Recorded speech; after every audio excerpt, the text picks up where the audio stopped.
పెళ్ళైనా పండగైనా వేడుక ఏదైనా పట్టుచీరల ప్రత్యేక వేదిక వారాహి సిల్క్స్.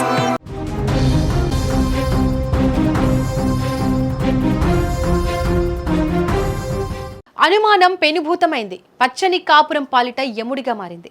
నమ్మిన భార్య అని చూడకుండా కన్నెర చేసిన భర్త తుపాకీతో కాల్చి చంపిన దారుణ ఘటన మల్కజ్గిరిలో కలకలం రేపింది. మాట్లాడుకుందామని పిలిచి అత్యంత పాశవికంగా భార్య ప్రాణాలు తీసిన ఈ ఘటన ఇప్పుడు నగరాన్ని ఉలిక్కిపడేలా చేస్తోంది. మల్కజ్గిరి ప్రాంతం మారుతినగర్లో వెలుగు చూసిన ఈ ఘటన స్థానికంగా కలకలం రేపింది. హైదరాబాద్ మల్కజ్గిరిలో అరుణ్ అనే వ్యక్తి నివాసం ఉంటున్నాడు. ఇతడికి 10 ఏళ్ల క్రితం ఒక మహిళతో వివాహం జరిగింది. వ్యక్తిగత కారణాలతో ఆమెకు దూరమైన అరుణ్ భార్య చెల్లెలు ఉషారాణితో సహజీవనం మొదలుపెట్టాడు. 5 ఏళ్ల క్రితం యాదగిరిగుట్టలో ఉషారాణిని వివాహం చేసుకున్నాడు.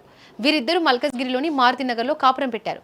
కొంతకాలంగా సాఫీగానే సాగినా ఆ తర్వాత వీరి మధ్య విభేదాలు మొదలయ్యాయి. ఉషారాణి వేరొకరితో సన్నిహితంగా ఉంటుందని, చాటింగ్ చేస్తోందని అరుణ్ తీవ్రమైన అనుమానం పెంచుకున్నాడు. ఇదే విషయంపై గత కొన్ని నెలలుగా వారి మధ్య గొడవలు జరుగుతున్నాయి. ఈ గొడవల కారణంగా ఉషారాణి భర్తకు దూరంగా వేరే చోట ఉంటుంది. తన భార్య మీద కోపం, అనుమానం రెండు పెంచుకున్న అరుణ్ ఎలాగైనా ఆమెను అంతమొందించాలని పథకం వేశాడు. ఈ రోజు తెల్లవారుజామున ఉషారానికి ఫోన్ చేశాడు. ఏదో విషయం మాట్లాడుకుందామని, ఒకసారి కలవాలని ఆమెను ఒప్పించాడు. అరుణ్ మాటలు నమ్మిన ఉషారాణి అక్కడికి చేరుకుంది. ఇద్దరి మధ్య మాట పెరిగింది. అనుమానం భరింపలేనంతగా పెరగడంతో అరుణ్ తన దగ్గరున్న తుపాకీతో ఉషారాణిపై కాల్పులు జరిపాడు. బుల్లెట్ తగలడంతో ఉషారాణి అక్కడికక్కడే కుప్పకూలి ప్రాణాలు విడిచింది. ఈ దారుణం జరిగిన వెంటనే స్థానికులు పోలీసులకు సమాచారం అందించారు. ఘటనా స్థలానికి చేరుకున్న మల్కజ్గిరి పోలీసులు మృతదేహాన్ని స్వాధీనం చేసుకున్నారు. పోస్టుమార్టం నిమిత్తం ఉషారాణి మృతదేహాన్ని గాంధీ ఆసుపత్రికి తరలించారు. అరుణ్ గతంలో అంబర్పేట ప్రాంతంలో కూడా తుపాకీతో హల్చల్ చేసినట్టు పోలీసులు గుర్తించారు. ఇప్పుడు హత్యకు వాడిన తుపాకీని ఎక్కడి నుంచి తెచ్చాడు, అతనికి ఎవరైనా సహకరించారా అనే కోణంలో పోలీసులు దర్యాప్తు ముమ్మరం చేశారు. మృతురాలు బంధువుల ఫిర్యాదు మేరకు కేసు నమోదు చేసుకున్నారు. నిండు ప్రాణాన్ని తుపాకీతో హతమార్చిన ఈ ఘటన నగరంలో ఇప్పుడు సంచలనంగా మారింది. భార్యను చంపేంత వరకు వెళ్లాడంటే ఆ అనుమానం ఎంతలా పెరిగిపోయిందో అర్థమవుతోంది. అరుణ్ వాడిన తుపాకీ ఎవరిది, అతను దాన్ని ఎక్కడ నుంచి కొనుగోలు చేశాడనే విషయంపై ఇప్పుడు అందరూ ఆసక్తిగా ఎదురుచూస్తున్నారు. పోలీసులు ఈ కేసును అత్యంత ప్రతిష్టాత్మకంగా తీసుకుని నిందితుడిని కఠినంగా శిక్షించేందుకు సిద్ధమవుతున్నారు. పక్కా ప్లాన్ ప్రకారమే అరుణ్ ఈ ఘాతుకానికి పాల్పడినట్లు ప్రాథమిక విచారణలో తేలింది.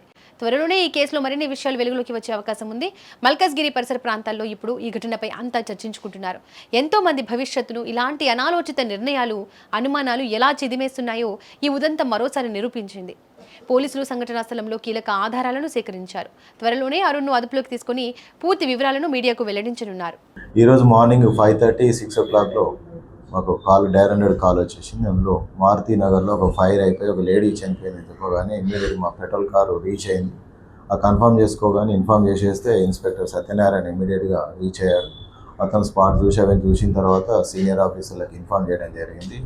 మీన్వైల్ నేను, మా డీసీపీ మల్కాగిరి శ్రీధర్ సార్ అందరూ కూడా మారుతి నగర్ సీన్ ఆఫ్ ఈవెంట్స్కు రావడం జరిగింది. వచ్చిన తర్వాత అబ్జర్వ్ చేస్తే అక్కడ ఫైరింగ్ అయింది. అక్కడ 3 రౌండ్ల ఎంటీ కార్ట్రిడ్జ్ పడిపోయినాయి. ఫుల్ ఆఫ్ బ్లడ్లో ఉన్నది అమ్మాయి, హెడ్ ఇంజరీ అయి ఉన్నది.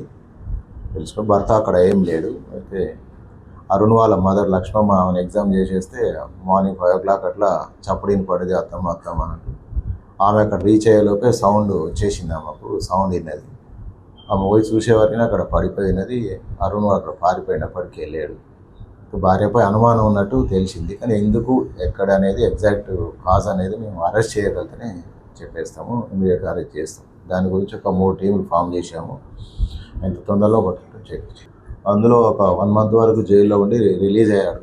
ఈ వెపన్ ఎక్కడ వచ్చింది, ఎందుకు చంపాడు అనే రీజన్ అతను అరెస్ట్ చేసిన తర్వాత క్లియర్గా మళ్ళీ మీడియాకు చెప్పడం జరుగుతుంది. దీని వెనుక ఇంకెవరు ఉన్నారా అనేది కూడా arrest of the accused will inform.